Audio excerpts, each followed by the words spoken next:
बऱ्याच जणांचा हा प्रश्न आहे की कंपनी रेजिग्नेशन ऍक्सेप्ट करत नाही किंवा एक्झिट फॉर्मॅलिटीज पेंडिंग आहेत, तर याचा बॅकग्राऊंड व्हेरिफिकेशन वरती काय इफेक्ट होऊ शकतो. तर कंपनी रेजिग्नेशन ऍक्सेप्ट करत नाही किंवा एक्झिट फॉर्मॅलिटीज पेंडिंग ठेवते, या पाठीमागे काहीतरी कारण असू शकतात. त्यामध्ये पहिलं म्हणजे तुम्ही कंपनी जॉईन करताना काही बॉन्ड केला असेल, त्या बॉन्ड नुसार तुम्ही आता कंपनी सोडण्यासाठी एलिजिबल नसाल.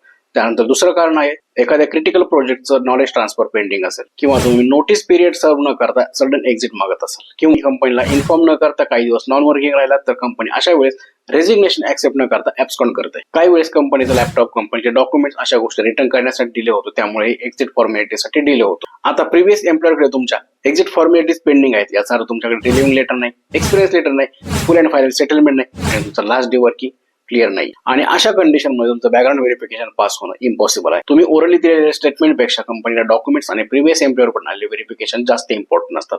बॅकग्राऊंड व्हेरिफिकेशन मध्ये कुठलाही सॉफ्ट कॉर्नर न दाखवता अशा वेळेस बॅकग्राऊंड व्हेरिफिकेशन डायरेक्ट फेल केलं जातं. त्यामुळे लक्षात ठेवा, कधीही कंपनी सोडताना एक्झिट फॉर्मॅलिटीज आणि प्रॉपर डॉक्युमेंटेशन करूनच कंपनी सोडा. हा व्हिडिओ तुम्हाला आवडला तर लाईक करा, तुमच्या मित्रांना शेअर करा. बॅकग्राऊंड व्हेरिफिकेशन बद्दल काही डाऊट असतील तर कमेंट सेक्शन मध्ये नक्की विचारा आणि फॉलो करायला विसरू नका.